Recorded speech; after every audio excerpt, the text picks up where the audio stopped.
Okay, Assalamualaikum warahmatullahi wabarakatuh kepada semua anak-anak murid cikgu di Guams. Okay, pertamanya apa yang cikgu nak cakap hari ini adalah mengenai masa. Okay, setelah cikgu membuat tinjauan ataupun melalui pertanyaan kepada ramai murid, ramai yang menghadapi masalah nak mengurus masa. Okey, masa ni Allah bagi pada kita 24 jam. Okey, 24 jam ni semua orang sama dapat masa 24 jam tu. Tak kiralah awak siapa, tak kiralah awak orang kaya ke, orang miskin ke, semua dapat 24 jam. Tapi dalam masa 24 jam itu tak semua orang pandai mengurus masa. Okey, kebanyakan pelajar apabila berada di rumah terutamanya 24 jam masa yang diberi itu, kebanyakan menghabiskan masa untuk apa? Untuk bermain telefon. Bermain telefon tu pula bermain game, bermain di halaman media sosial seperti Instagram, TikTok. Kebanyakan pelajar begitu. Maksudnya dalam masa 24 jam itu hampir separuh digunakan untuk bersosial dan juga untuk bermain game. Jadi masa yang selebihnya itu hanyalah untuk makan, tidur dan sebahagian ataupun kecil sangat masa awak peruntukkan untuk belajar. Kalau ada peruntukan masa untuk belajar.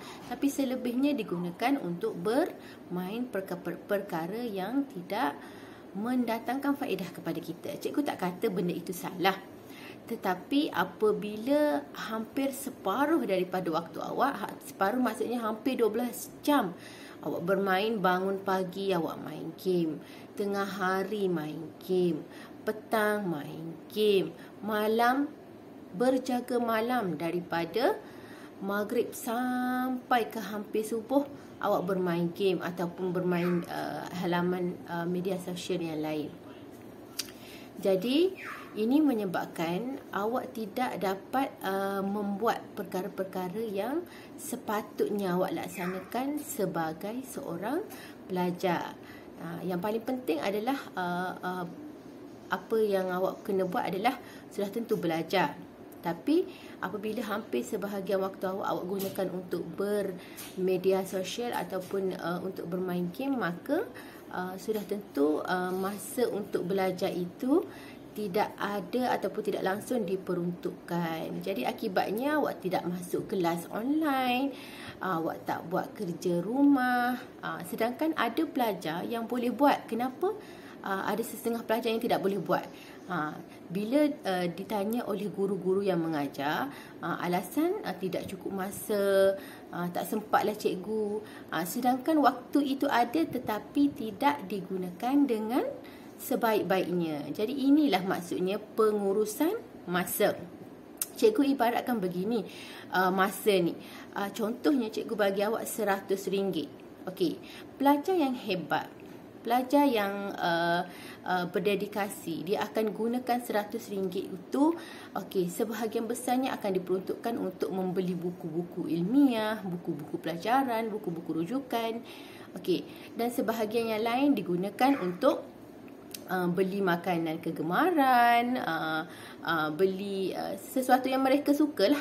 Maksudnya lepas tu sebahagian kecilnya diberikan kepada mungkin kepada adik-beradik ataupun kepada keluarga. Okey, jadi maksudnya bagaimana mereka mengurus duit itu, cikgu umpamakan bagaimana mengurus masa. Okey, pelajar yang hebat, dia bukannya belajar 24 jam. Cikgu tak kata kamu perlu mengadap buku, kamu perlu belajar mengulang kaji 24 jam, tak. Tetapi dalam masa 24 jam itu, untuk seorang pelajar yang hebat, dia ada masa. Yang pertamanya, masa tu dibahagikan untuk ibadah. Okey, untuk solat kan. Solat 5 waktu itu. Okey. Yang keduanya, sebahagian masa itu untuk belajar. Sebab itu tugas hakiki awak. Kalau awak ni sudah bekerja, maksudnya sebahagian masa awak itu untuk bekerja. Okey. Selain daripada itu, 24 jam itu ada juga peruntukan untuk berehat. Sebab kita bukan robot. Kita manusia yang juga perlukan rehat. Okey, maksudnya dalam masa 24 jam itu perlu juga waktu untuk awak rehat. Okey, seterusnya bersama dengan keluarga.